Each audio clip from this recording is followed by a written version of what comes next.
सब लोगों ने प्यार दिखाया उसके लिए, और वो भी इतना अच्छा हमारे सभी आर्टिस्ट ने यहाँ पे परफॉर्म किया। It's really very very good and हमने एपिसोड देखे हैं, इट्स वेरी वेरी एक्साइटिंग। तो देखिए ऐसा है कि हमारा जो जियो स्टार की हमेशा से कोशिश रही है कि हम एक भारत का प्लेटफॉर्म है, भारत का चैनल, भारत का OTT, भारत का थिएटर। हमारा हमेशा कोशिश रही है कि हम भारत की कहानियाँ सुनाएं, कहानियाँ जो भारत की सच्चाई दर्शाती हैं और वो हमें प्रेरणा देती हैं कुछ करने के लिए और अपनी सोसाइटी को आगे ले जाने के लिए।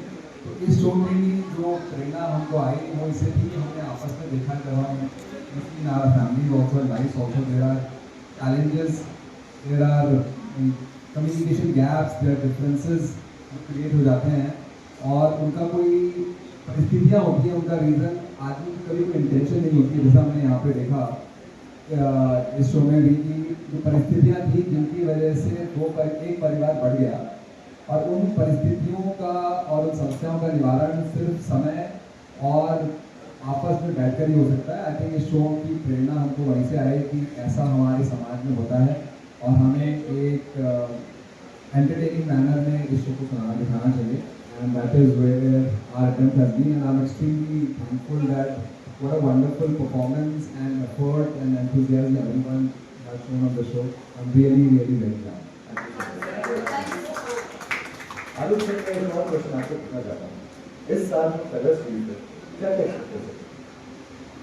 सो धीरज, जैसे कि हम आज यहाँ बैठे हैं, नव वर्ष की शुरुआत है एंड हमारी कोशिश हमेशा कलर्स में रही है कि हम बेहतरीन से बेहतरीन चीज़ें करते जाएं और लोगों को एंटरटेन करते रहें और इंस्पायर करते रहें। और कलर्स हमेशा जाना जाता है नॉन फिक्शन करने के लिए, बहुत सारा अच्छा नॉन फिक्शन करने के लिए, नई चीज़ें करने के लिए, और दूसरा बोल्ड कहानियाँ सुनाने के लिए। तो on a non fiction we have lot big lineup ahead.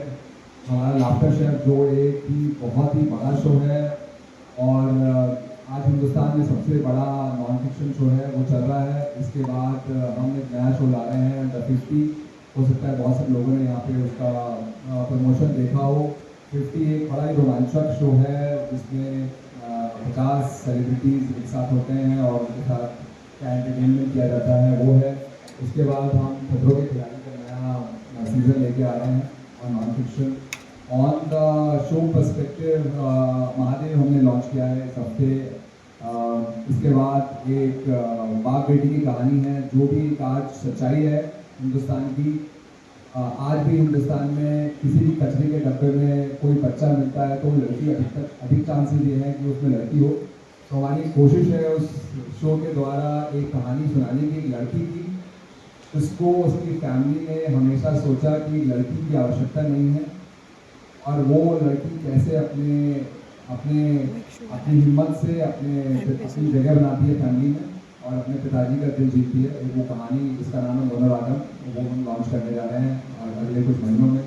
उसके अलावा एक और शो है जो अगेन भारत की यथार्थ है कि बहुत सारी वुमन महिलाएं शादी के समय अपने जो भी कार्य कर रही होती हैं, जॉब कर रही होती है, पढ़ाई कर रही होती है, वो छोड़ देती हैं और फैमिली की रिस्पॉन्सिबिलिटी में उलझ जाती हैं। बट जब थोड़े बच्चे बड़े हो जाते हैं, 10-15 साल गुजर जाते हैं, उनको लगता है कि बच्चे बड़े हो गए हैं, बच्चों को भी शायद कम ज़रूरत होती है माँ की, और हस्बैंड भी बिजी हो जाते हैं।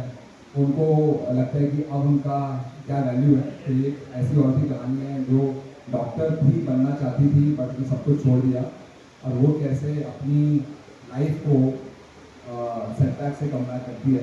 तो डॉक्टर आरम भी एक अदर शो है जो हमारा एक महीने में आने वाला है। इसके अलावा हमारी कोशिश है नए लोगों के साथ अच्छी नई कहानियाँ आप दर्शकों के लिए लेकर आएं। Thank you so much sir, thank you so much हमारे ऑडियंस को इतना टाइम देने। समीर सर, मैं आपसे क्वेश्चन पूछना चाहूँगा ऑडियंस के। It's been a year that you join Colors, please let us know how has the journey been and what is your focus now? पहले सबको हैप्पी न्यू ईयर, आने की हैप्पी बर्थडे, 50 की हैप्पी एनिवर्सरी। सेलिब्रेशन में हमको बुलाने के लिए थैंक यू। अच्छा लगा, शायद बीच में फंसे ऐसा भी लग रहा है। देखो कलर्स सच्चाई से कोई कहानी बताने से कभी बना नहीं है। कहीं बादशाह हो, अम्मा जी का आरो हो, रंग हो, मंगल की कहानी हो, उन्नत की कहानी हो। I think we always stood by the truth and told stories in a way that सामाजिक सच्चाई बताती है। और सौरभ अच्छे से जानता है, सौरभ और मैंने हमारी कलर्स की जर्नी 2008 में चालू की थी, तो कलर्स लॉन्च हुआ था। तो वी कुडंट बी हैप्पियर कि ये महादेव एंड सन्स की कहानी जो एक वैल्यू सिस्टम कॉन्फ्लिक्ट है, पेरेंटल माइंड सेट या जो एक अपने पेरेंट्स को एक वैल्यू सिस्टम से बिल्डअप किया गया, अपने बच्चों का एक वैल्यू सिस्टम है, उसमें जो एक कॉन्फ्लिक्ट होते हैं। तो हमने बड़े अच्छे से इसको इस शो के द्वारा कहने की कोशिश कर रहे हैं हम लोग। I hope all of your like it. Age लोग से ऑल्सो हमारी कोशिश है धीरज की नए राइटर्स नया इकोसिस्टम खड़ा करें। With Saurabh we are able to do that with his experience and getting a new set of actor writer. I think बहुत इंडस्ट्री को ज़रूरत है कि हम एक नए सोच के साथ आज की कहानियाँ बताएं। एंड भले वो कहानियाँ रूटेड हो कि कलर्स की स्ट्रेंथ है, थोड़ी रॉ होती है हमारी कहानी, अडोई की कहानी है। अडोई इसके लिए सिलेक्ट किया गया था कि Saurabh has come up from that part of the world and he knows that world. ये एक सच्चाई बताना आसान पड़ता है जब कोई उस जगह से होता है। ये हमारी एक कोशिश है। And thank you Saurabh for being a part of this journey. Very proud to have you with us. And thank you everyone and wish you a very happy new year. Thank you so much. Saurabh sir एक question है आपसे। हमें पता है कि आपने show के लिए कितनी मेहनत करी and we all are very grateful. How do you see this show and please tell us about the show Mahadev and sons. आप सभी का स्वागत है और वर्ष की शुभकामनाएं। कलर्स के साथ हमारा जो एसोसिएशन है, जो रिश्ता है, वो काफ़ी पुराना है और दुनिया में कोई भी रिश्ता तभी चल सकता है जब उस रिश्ते में समय के साथ साथ विश्वास की एक डोज लगातार लगाई जाती है। सो ये ऐसी डोज है जो कलर्स हमारे साथ बार बार हमने लगाते हैं, विश्वास की डोज। मैं सबसे पहले तो बहुत ज़्यादा शुक्रगुजार हूँ आलोक सर का, करीम का।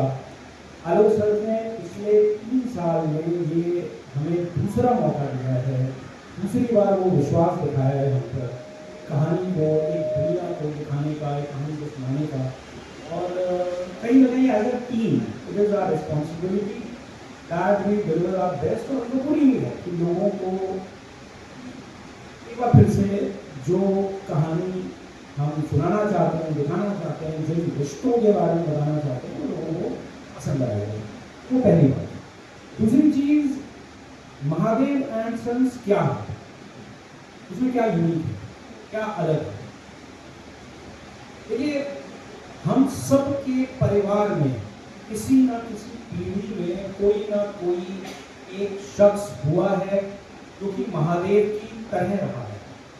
कहीं ना कहीं हमारे किसी पीढ़ी में कोई एक ऐसा महिला या कोई पुरुष, कोई हमारा रिश्तेदार रहा है जिसने पूरी जिंदगी इतनी मेहनत करी कि भले ही वो कठिन परिस्थितियों में पैदा हुआ हो, गरीब पैदा हुआ हो, लेकिन उसने उन परिस्थितियों को बदल दिया, ना कि खुद के लिए बल्कि अपने पूरे परिवार के लिए, आने वाली पीढ़ी के लिए। That is what the reality is and that is what Mahadev is. Mahadev अपने पूरे जीवन काल में जो कुछ भी करता है उससे उसकी आने वाली पीढ़ी की जिंदगी बदल जाती है। महादेव एंड सन्स एक समाज का जो कटु दृष्टिकोण है उसको भी जगाता है। दृष्टिकोण ये है कि हम सब पैदा हुए हैं एक सरनेम के साथ। हम सब पैदा हुए हैं, कोई वाजपेयी होगा, कोई तिवारी होगा, कोई शर्मा होगा, कोई जोशी होगा, महादेव का कोई सरनेम नहीं है। जब इंसान एक समाज में पैदा होता है, उसका कोई सरनेम नहीं होता है, उसकी कोई लीनेज नहीं होती है, तो उसको समाज एक नाम देता है, वो नाम होता है अनाथ। इसके आगे पीछे कोई नहीं। महादेव एक अनाथ है। ये कहानी उस अनाथ की है जो जमीन से उड़कर आसमान तक पहुंचता है। ये कहानी उस बहन की है जिसका नाम भानु है, जिसने अपनी छोटी बहन विद्या को दिल से चाहा और कहीं ना कहीं विद्या ने भानु और महादेव के बीच में महादेव को चुना। ये कहानी भानु के प्रतिशोध की है। प्रतिशोध जो पिछले 25 साल से उसके दिल में, उसके हृदय में चल रहा है। ये कहानी विद्या की है। इसने प्रेम और परिवार के बीच में प्रेम को चुना और आज तक उस चीज़ की कीमत चुका रही है। ये कहानी उस माँ राधा की है जो अभी भी 2 बेटियों के बीच में से ये सुबह से शाम तक यही सोचती रहती है कि आज किस बेटी के लिए दुआ मांगे। ये कहानी उस भाई की है, यश की, जिसने लक्ष्मण और दर्जनों ऐसे कैरेक्टर्स, लक्ष्मण जिन्होंने भगवान राम के लिए जो है अपना पूरा जीवन निछावर कर दिया और एक समर्पित तरीके से बिना सवाल पूछे सही है गलत है उसी एक पथ पर चलते गए। यश वो भाई है जिसने आंख बंद करके जो है धान को फॉलो किया। ये कहानी उन बच्चों की है, धीरज, आशीष, केतन, जो माँ बाप की बहुत इज्जत करते हैं लेकिन अपनी जिंदगी अपने टर्म्स पर जीना चाहते हैं और इसमें कहीं कुछ गलत नहीं है। ये कहानी जो है जनरेशन कॉन्फ्लिक्ट्स की है। ये कहानी उस रज्जी की है जो महादेव की तरह अनाथ पैदा हुई और महादेव की तरह अपने टर्म्स पर दुनिया के साथ लड़ने को तैयार है। ये कहानी उस नर्मदा की है जो इन सारे उलझे हुए रिश्तों को संभाल करके, सुलझा करके एक नया कुतुब बनाना चाहती है। तो ये कहानी किसी एक शख्स की नहीं है। इस कहानी के हर पात्र में आपको, जब आप अपने घर जाएंगे ना, तो आपको कहीं अपनी माँ, अपनी बहन, अपनी पत्नी, अपनी प्रेमिका, प्रेमी, बच्चे, ये सारे पात्र आपको आपके घर के सदस्यों का एक रिफ्लेक्शन दिखाई देंगे।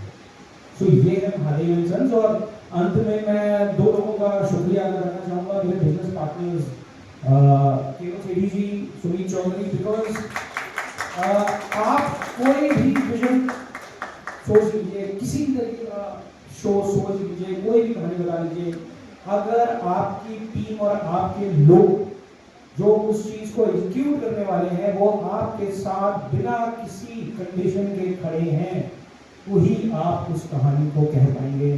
तो ये वो 2 लोग हैं जिनकी वजह से कहीं ना कहीं ये शो आज जैसा दिख रहा है, जैसा बना है वो। एंड आखिरी बात जो मैं वापस कहना चाहूँगा, परिन मल्टीमीडिया की तरफ से, पूरी टीम की तरफ से, हम सब की तरफ से, आलोक सर का एंड समीर का एक बार फिर से शुक्रिया हमें मौका देने के लिए। मैं उम्मीद करता हूँ कि लोगों को, दर्शकों को हमारा शो पसंद आएगा, कहानी पसंद आएगी। हर हर महादेव।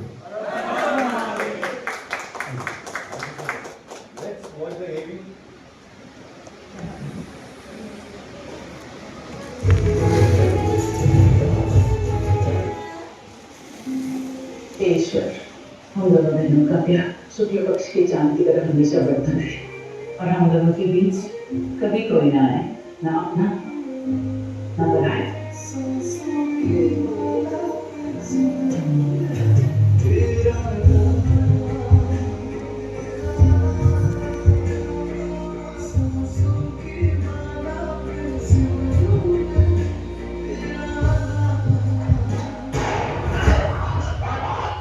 की बेटी होकर ये नहीं जानती कि शादी 2 लोगों के बीच नहीं, 2 परिवारों के बीच होती है। इस अनाथ से शादी करके क्या मिलेगा तुम्हें? बच्चे होंगे ना, किसका नाम दोगी? इसका न नाम, न पहचान, न खाता। हम तुम्हें तुम्हारी बीवी को बर्बाद कर देंगे, कोई कसर नहीं छोड़ेंगे। ये भानु वाजपेयी का वादा है। उस वादे हम भी कर ही देंगे। हमारे और विद्या के बदले यही हरदोई में अपने नाना का नाम रोशन करेंगे और उसकी रोशनी से अब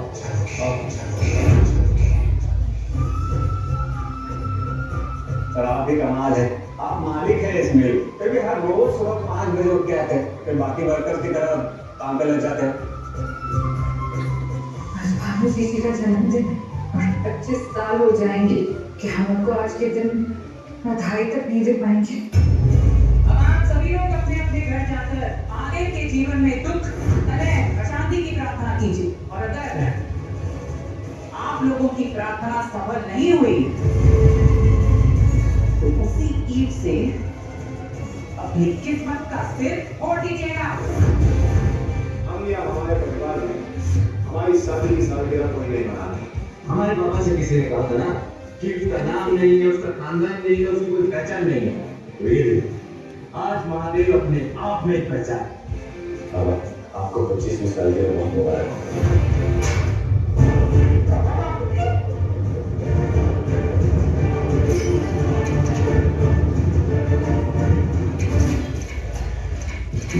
महादेव विद्या के पिल्लों ने पूरे शहर को दावत का न्योता भेजा है।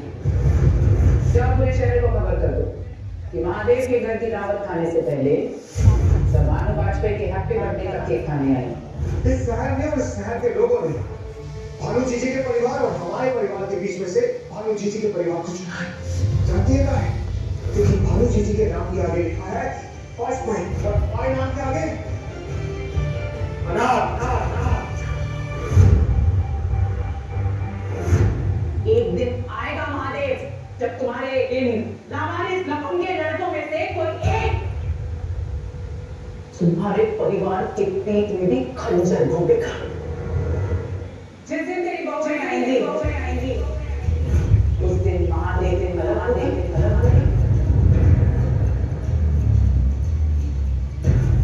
and sons and salas.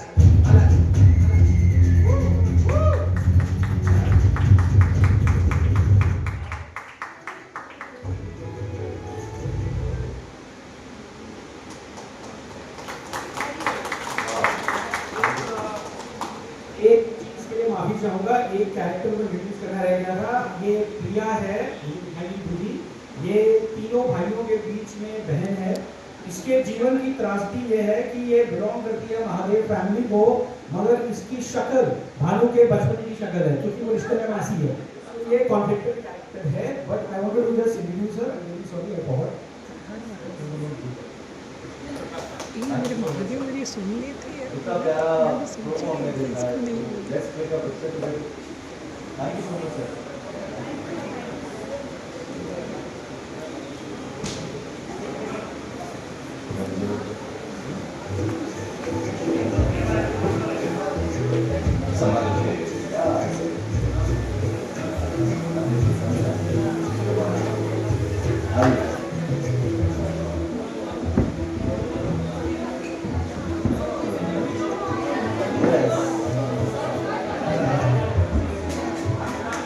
आइए।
ये बाहर के चार भी ले लो आप।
अभी ये सब बाइट से हाँ बाइट होगा बाइट तो बाइक से क्लियर नहीं करना है, रहने देना है। चलो